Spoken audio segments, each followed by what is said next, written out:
Vous hésitez entre Joomla ou WordPress pour la création de votre site internet, vous ne connaissez pas vraiment les différences, les plus et les moins entre ces deux superbes CMS, je vous aide à choisir dans cette vidéo, c'est parti.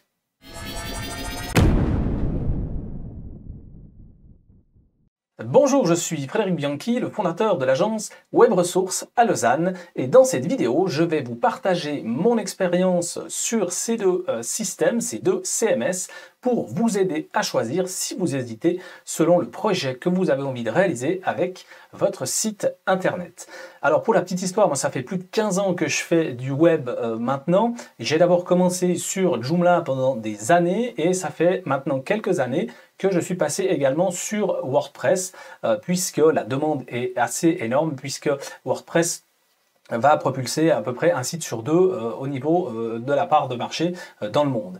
On va donc comparer les caractéristiques de ces deux CMS. Alors il faut déjà savoir qu'au niveau des années d'existence, Joomla et WordPress c'est quasiment pareil.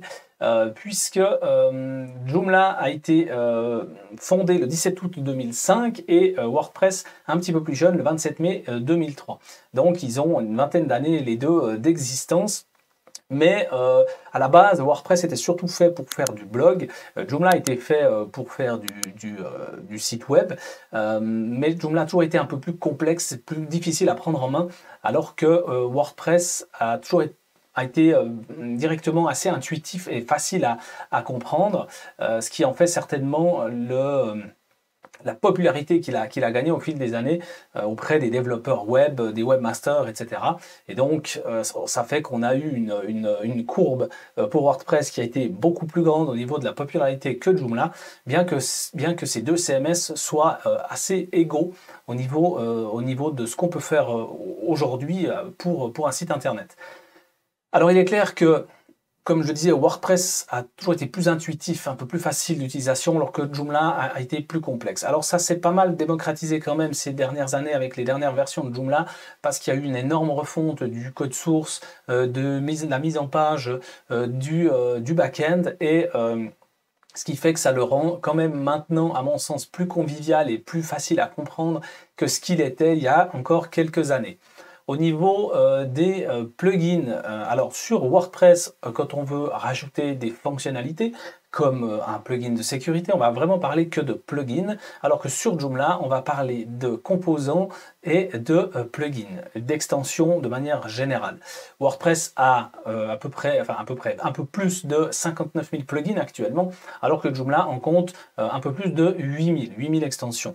On voit déjà là qu'au niveau de ce qui peut être développé au niveau des plugins, on a beaucoup plus de choix côté WordPress.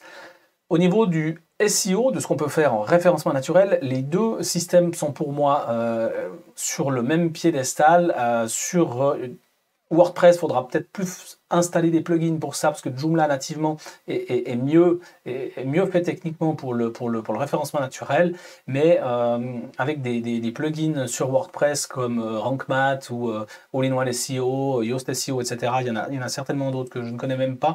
On arrive à faire le même travail et avoir des excellents résultats, qu'on soit sur Joomla ou sur WordPress. Donc de ce côté-là, ils sont pareils, il n'y a aucun souci. Au niveau de la sécurité et de la maintenance, Joomla est un peu plus sécurisé de base. WordPress va nécessiter des plugins de sécurité. Je vous parlerai après un petit peu des plugins que j'utilise sur l'un comme sur l'autre. Donc maintenant, mon avis et mon expérience par rapport à ces CMS, alors moi j'ai toujours adoré Joomla. Je trouve que Joomla a des fonctions natives qui manquent cruellement sur WordPress encore aujourd'hui, et je m'étonne même que ça n'ait pas été pensé dans ce sens-là. Par exemple, sur Joomla, vous pouvez faire du multilangue nativement. Sur WordPress, vous allez être obligé d'installer un plugin. Pour les plugins multilangues sur WordPress, j'utilise WPML, donc WPML. Donc ça, c'est un plugin bien sûr payant qui vous permet de faire du multilangue. Ça vous fera bien sûr dupliquer vos pages, faire vos translations, j'ai plus le mot en français, vos traductions directement manuellement. On peut utiliser bien sûr des crédits avec VPML qui vous permettent de faire des traductions automatiquement et après vous avez la main dessus. Après on a des plugins comme JTranslate par exemple qui sont des plugins automatiques où il n'y a pas besoin de faire manuellement les choses. Le plugin va traduire automatiquement votre site dans plusieurs langues. Alors ça c'est très intéressant pour le SEO notamment puisque les traductions qu'il fait, il va générer des pages spécifiques avec des URL spécifiques pour les langues. Donc au niveau SEO c'est très bien.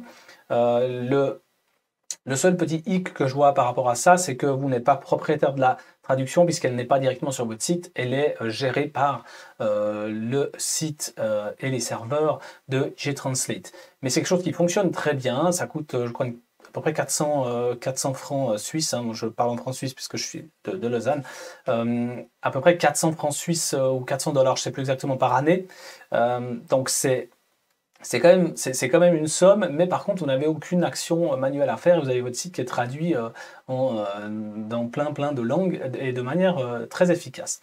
Donc ça, c'est une chose. Après, au niveau de la gestion des droits, sur un site Joomla, vous avez une gestion des droits qui est très poussée nativement. Vous pouvez vraiment faire des gestions de droits utilisateurs.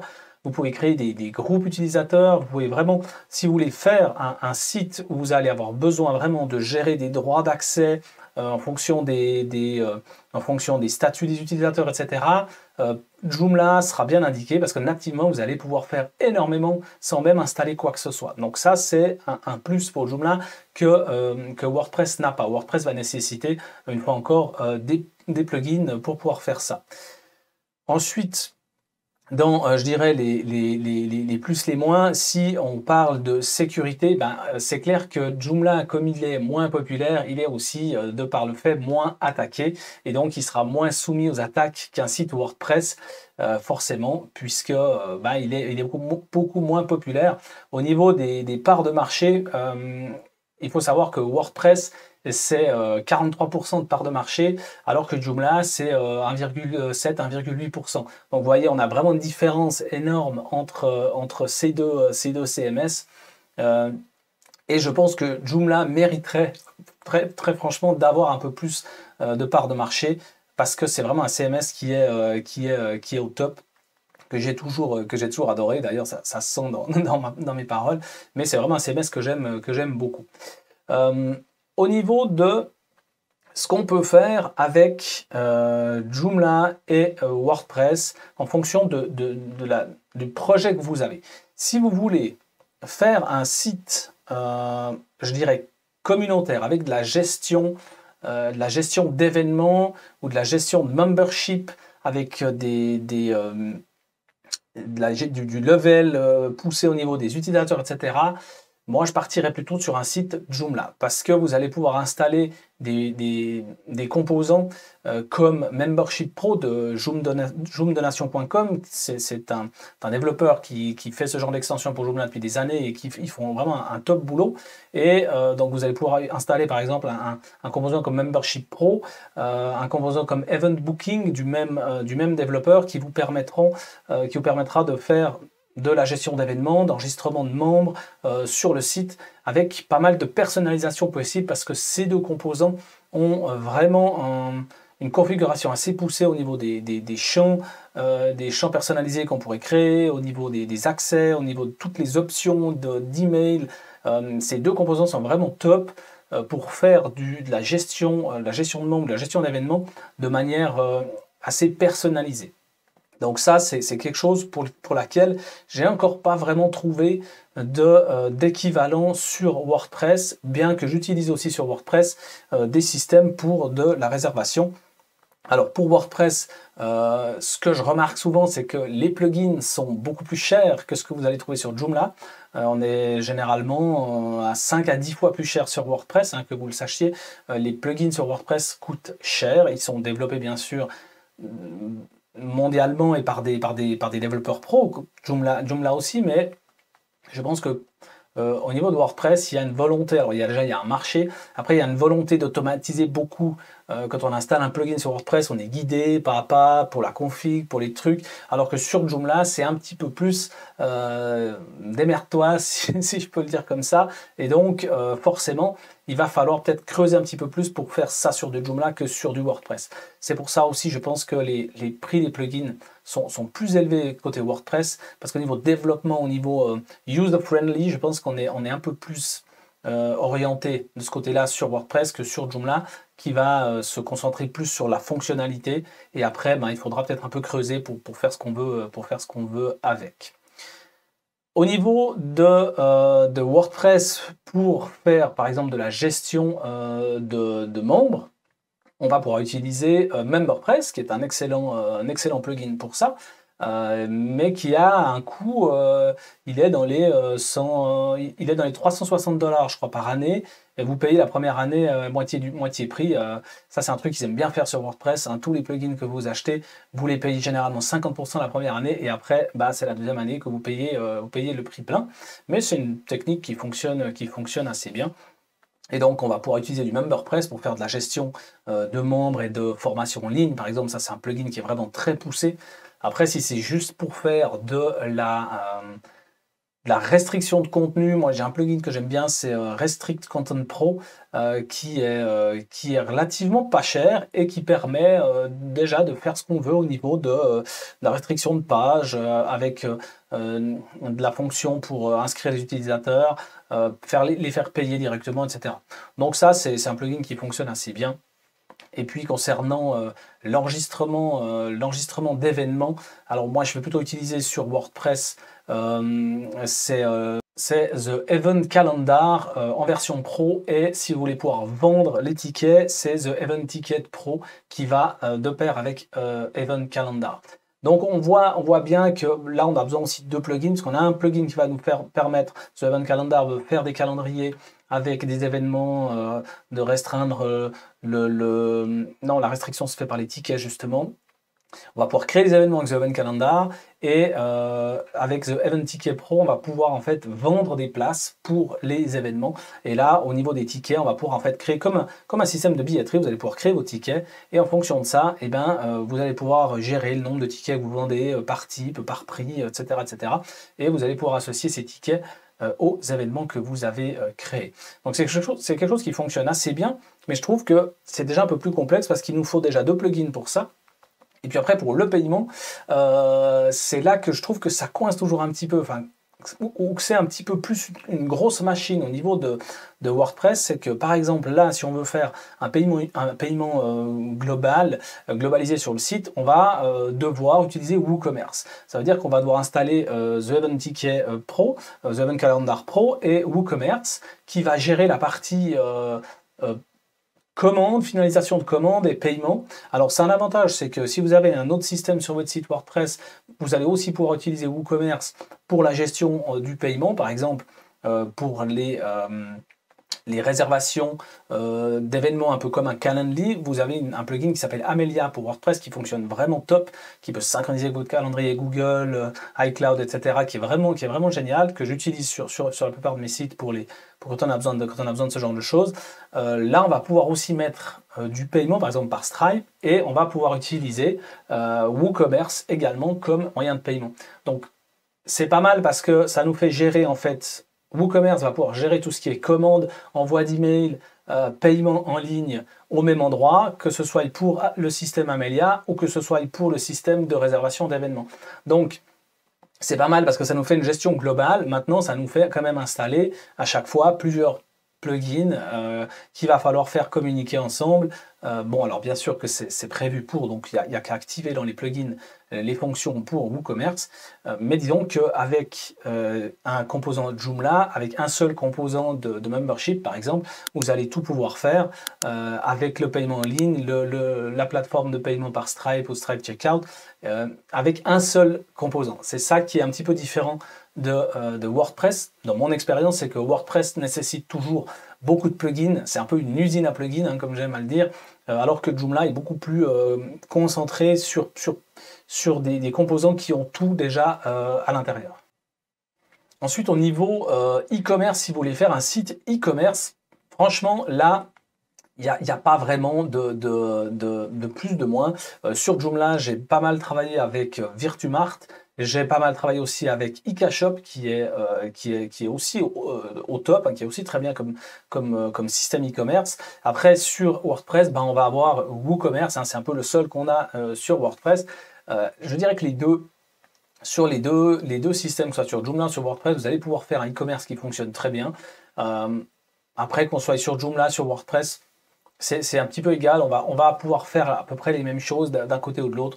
Il y a des plus et des moins des deux côtés, mais c'est des détails. Après, peut-être que WooCommerce est un peu plus abouti pour certaines choses, mais là encore, vous aurez besoin d'installer quelques plugins additionnels pour faire un site e-commerce avec WooCommerce, avec toutes les fonctionnalités qu'on pourrait demander à un e-commerce. Si on prend la version de base, à mon sens, il manque quelques petits trucs pour pouvoir tout faire.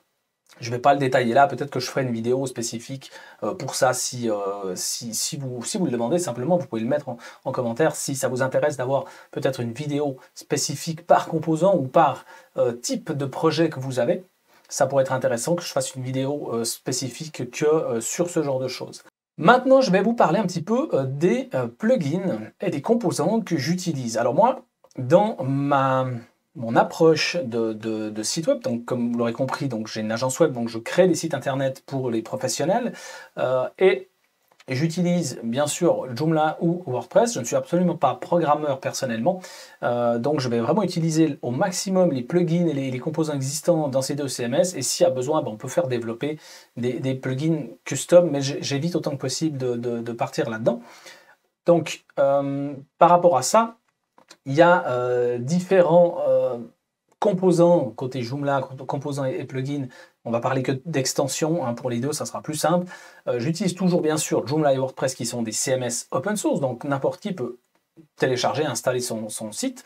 On peut même le faire en un clic assez facilement maintenant avec la plupart des hébergeurs. Maintenant, je vais toujours utiliser tout un écosystème d'extensions professionnelles qui sont développées par des développeurs pros qui vont me permettre de faire vraiment ce que je veux au niveau de mon site internet. Donc, je vous explique un petit peu ce que j'utilise, vraiment ce qui est pour moi la base. On a besoin, à mon sens, d'avoir de la sécurité. Donc pour Joomla, je vais quand même installer, Akiba Backup pour tout ce qui est backup du site internet. Alors je sais que les hébergeurs font généralement sur une semaine les backups du site de base de données. Je suis un parano des backups, je fais toujours en parallèle un système de backup pour mes sites clients qui se backup une fois par jour, qui est exporté sur serveur externe. Ça, c'est une sécurité supplémentaire pour moi. Pour ça, il y a Akiba Backup sur Joomla qui fonctionne très bien. Et puis, pour WordPress, je vais plutôt aller sur Udraft Plus qui fonctionne aussi très bien pour ça. Donc ces deux systèmes sont des systèmes qui me backup les sites et bases de données une fois par jour et qui exportent ça. Je les exporte sur des serveurs externes. Donc là, en l'occurrence, ça va être sur du Swiss Backup, qui est un service d'Infomania qui permet de faire du backupage de coffre-fort de données. Okay, donc au niveau backup, côté de Joomla, ça sera Akiba Backup et puis Udraft Plus côté WordPress. Bien sûr, tout ça toujours en version pro. Ensuite, au niveau de la sécurité, alors côté de Joomla, je vais utiliser Admin Tool. Donc Admin Tool, c'est un composant de sécurité qui est développé par le même développeur qui fait Akiba. Donc Akiba, Admin Tool sont deux composants qui fonctionnent très bien ensemble. Admin Tool va vous permettre de faire tout ce qui est sécurité sur votre site Joomla, qui va modifier le HT Access, qui vous allez pouvoir mettre des règles. Enfin, il y a un firewall intégré, c'est vraiment un truc qui est au top. Donc Admin Tool, bien sûr, toujours en version pro, côté de Joomla. Et au niveau de WordPress, alors il y en a pas mal de ces composants de sécurité. Bien sûr, le plus connu, c'est WordFence. WordFence en version gratuite, parce qu'en version payante, je trouve honnêtement qu'il est un peu cher pour moi. Pour ces 150 $, je crois, pour un site web. Je trouve franchement qu'il pourrait faire un effort sur les prix. J'ai un système de sécurité que j'utilise principalement, c'est SecuPress. SecuPress, c'est un plugin développé par un Français qui est vraiment au top au niveau de système de sécurité pour WordPress. Il est entièrement en français, il est vraiment user-friendly. C'est vraiment un très très bon plugin que je vous recommande. Alors bien sûr en version pro, mais on est sur des prix qui sont tout à fait raisonnables. Vous pourrez les regarder. Je vous mettrai la liste un petit peu dans les commentaires de tous les plugins et composants que j'utilise, que ce soit sur Joomla ou WordPress. Comme ça, vous pourrez les voir directement. Donc, au niveau sécurité, on est bon. Au niveau backup, on est bon. Ensuite, je vais utiliser une extension pour aider aux performances du site. Donc, pour aider aux performances du site, sur Joomla, on a un composant qui s'appelle JSpeed, qui est vraiment top aussi, où on va pouvoir configurer tout ce qu'on veut pour avoir vraiment des compressions, vraiment pour améliorer la vitesse de chargement du site. Donc ça, côté Joomla, c'est JSpeed. Donc JSpeed, pour vous donner une idée, c'est une cinquantaine de dollars, je crois, par année. Et puis en face, côté WordPress, je vais utiliser VP Rocket. Donc VP Rocket, je ne sais plus exactement, mais on est plutôt dans les 300-400 dollars par année. Vous voyez, donc pour faire un peu sensiblement la même chose, on va être 10 fois plus cher chez WordPress. Ça, c'est un petit peu voilà, c'est un peu le jeu, hein. Donc, JSpeed côté de Joomla et VP Rocket. Alors VP Rocket, franchement, il est top. Il vous permet de faire pas mal de modifications, de configuration. Ça permet également, il y a une intégration avec Cloudflare. J'utilise aussi Cloudflare pour quasiment tous mes sites internet. Donc pour ceux qui ne savent pas ce que c'est Cloudflare, c'est un pare-feu qui va se mettre entre le réseau internet et le serveur web où il y a votre site. Donc en fait, Cloudflare se met entre deux et fait l'effet de pare-feu, ce qui fait qu'on peut filtrer déjà pas mal tous les problèmes de bots qu'on peut avoir, et ça nous permet aussi d'agir rapidement si tout d'un coup il y a un problème pour pouvoir bloquer vraiment le trafic, etc. Donc au niveau de WordPress, avec VP Rocket, on a une intégration directe avec l'API de Cloudflare, ce qui est assez sympathique, et ça fonctionne vraiment très très bien. Donc, au niveau performance, je répète, côté Joomla, c'est JSpeed, et côté WordPress, pour moi, c'est VP Rocket. Après, il y a un plugin que je suis obligé d'installer sur WordPress, que je n'ai pas besoin de faire sur Joomla. C'est un plugin pour pouvoir gérer les mails, le mailing, ne serait-ce que de votre formulaire de contact, en SMTP. Et ça, WordPress nativement ne le fait pas. C'est dingue. Sur Joomla, vous pouvez, depuis des années, configurer votre SMTP sur votre site de manière native pour la configuration de l'envoi des emails. Alors que sur WordPress, vous ne pouvez pas. Donc de base, vous avez utilisé la fonction PHP Mail, qui est une fonction qu'il faut éviter au maximum. Si vous voulez assurer la délivrabilité de vos emails, vous devez vraiment passer par un serveur de messagerie. Et pour pouvoir faire ça, il vous faut pouvoir configurer du SMTP. Et pour faire ça sur WordPress, vous allez avoir besoin d'un plugin. Et là, j'utilise VP Mail SMTP, aussi en version pro, qui permet de configurer et de faire ça. Donc ça c'est fait. Ensuite, pour les formulaires de contact. Alors sur Joomla, j'utilise RSForm Pro. RSForm Pro, donc c'est également des développeurs qui font plusieurs extensions pour Joomla depuis des années.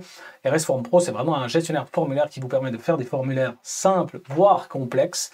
Alors j'utilise bien sûr la version Pro, donc en payant. Et ça, j'utilise pour tout ce qui est formulaire sur Joomla. Et ensuite, côté WordPress, je vais utiliser VP Forms. Donc VP Forms, c'est vraiment un top gestionnaire de formulaire pour moi, un plugin pour les formulaires sur WordPress. Alors il est aussi pas donné, hein, il est aussi dans les 300-400 dollars par année, j'ai plus le prix exactement en tête. Alors là, quand je vous parle de ces prix-là, c'est des prix agence, hein, parce que moi, bien sûr, que tous les plugins que j'utilise, je les utilise en version agence ou multisite. Bien sûr que si vous le prenez que pour vous, ça sera un petit peu moins cher, mais on reste sur des prix qui sont c'est quand même des investissements, hein. Donc VP Forms, vraiment top au niveau WordPress. Après, c'est les plugins que moi j'utilise, hein. Je ne vous dis pas que c'est ceux-là que c'est les meilleurs, qu'il n'y a que ça qu'il faut utiliser. Ça, c'est vraiment l'écosystème de plugins que j'utilise pour faire de mes sites qui soient le plus performants, le plus sécurisés, et qu'on puisse faire le plus de choses possible. On continue avec les plugins pour le RGPD, les fameux plugins pour les cookies. Alors au niveau Joomla, je vais plutôt utiliser le composant qui s'appelle GDPR, tout simplement. Vous aurez le lien hein, de toute façon si vous voulez aller voir ce que c'est. Donc ça, c'est un composant qui vous permet de faire votre bannière, la fameuse bannière d'acceptation des cookies. Et pour WordPress, je vais utiliser Real Cookie Banner. Alors là, on est sur deux mondes, hein, parce que Real Cookie Banner, c'est vraiment un plugin super complet qui vous scanne qui permet vraiment de scanner le site. Enfin, il est presque trop pour moi. Real Cookie Banner, il est très bien, mais il est presque trop. C'est vraiment dans la perfection. Si vous voulez suivre le RGPD à la perfection, alors avec Real Cookie Banner, vous allez pouvoir le faire facilement. Dans ces deux extensions permettent aussi de faire les intégrations si vous utilisez Google Tag Manager pour le suivi et le tracking sur votre site ou Google Analytics ou le suivi des conversions, Google Ads, etc., etc. Donc ça, on ne va pas en parler maintenant, mais on peut intégrer tout ça avec le Consent Mode V2 de Google, que ce soit sur un ou deux des extensions. Donc, c'est les plugins que j'utilise et ça me convient parfaitement pour ce que je veux faire avec. Ensuite, alors il y a un autre plugin que je vais utiliser qui va être pour le templating. Parce que le templating, ça c'est quelque chose qui m'a toujours embêté, c'est de prendre des templates tout faits. La plupart des gens prennent des thèmes gratuits ou payants et ils l'installent sur leur site, puis après ils modifient ce qu'ils peuvent modifier. Le problème avec ça, c'est que vous n'êtes jamais complètement libre et vous ne pouvez jamais modifier tout ce que vous voulez sur un site web. Donc moi j'ai toujours cherché, depuis que j'ai commencé, à créer moi-même les templates. Et là, ça fait quelques années maintenant que j'ai trouvé un plugin, une extension au top du top qui s'appelle Utem Pro. Et cette extension est valable autant pour Joomla que pour WordPress. Vous avez les deux systèmes possibles. Et donc, cette extension vous permet de créer le template complet de votre site, c'est-à-dire de A à Z, vous allez vraiment pouvoir faire ce que vous voulez au niveau des menus, au niveau des polices, au niveau des boutons, des couleurs, de tout ce que vous voulez. Et également, ça va vous permettre de créer la mise en page des pages de votre site. Donc, avec un seul plugin, qui fonctionne sur la norme UIKit, qui est light, qui est très simple à utiliser, qui est vraiment au top. Avec un seul plugin, vous allez pouvoir faire la mise en page et la gestion de vos pages de manière vraiment très simple, avec du glisser-déposer. C'est vraiment un éditeur que j'adore. Il vous permet même de faire d'aller chercher du contenu dynamique, c'est-à-dire que dans les éléments que vous allez pouvoir créer, les grilles ou des galeries, enfin ce que vous voulez, vous allez pouvoir créer un seul élément qui va chercher dynamiquement du contenu, par exemple de blog, et qui va vous répéter ça pour vous faire les derniers articles de blog, par exemple, d'une manière vraiment facile et rapide. Donc Utem Pro, c'est vraiment pour moi le meilleur. J'en ai testé pas mal hein, sur WordPress, notamment hein, Elementor, on a WP Cry, etc. Mais je trouve que, alors ils sont très... Elementor, il est trop, pour moi, il y a trop de choses dans Elementor, il est beaucoup trop complexe, trop complet et trop lourd. Voilà, je vous donne mon sentiment. Hein, par rapport à un Utem Pro qui est beaucoup plus léger à travailler et qui est beaucoup plus fluide. Quoi. On voit directement ce qu'on fait, ce qui se modifie sur le site. Enfin, il n'y a pas photo. J'ai testé pas mal de ces site builders. Pour moi, le meilleur, ça reste Utem Pro. Il vous permet de faire les deux et vous permet de faire les sites, réaliser les sites comme vous voulez. Bien sûr, de manière responsive, on peut tout gérer au niveau des écrans et de la mise en page. Donc ça, vraiment, pour moi, il n'y a pas de meilleur site builder que Utem. Et il nous manque encore les plugins pour le SEO. Donc sur Joomla, je ne vais pas forcément installer de plugin sur Joomla, mais on a For SEO 4 SEO. For SEO qui est un très bonne extension pour Joomla pour aider au SEO. Et puis sur WordPress, j'avais testé All-in-One SEO qui est top en version pro, mais que je trouve un peu trop cher, très franchement, à mon sens. Et je suis passé depuis peu sur RankMath, aussi en version pro, qui est plus léger et qui est plus léger aussi au niveau du prix. Donc là, bon voilà, je suis encore en train de tester ce plugin-là, mais pour l'instant, il me donne entièrement satisfaction.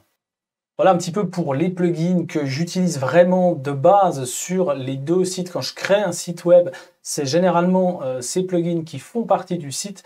Après, bien sûr, on a des plugins additionnels en fonction de ce qu'on veut faire.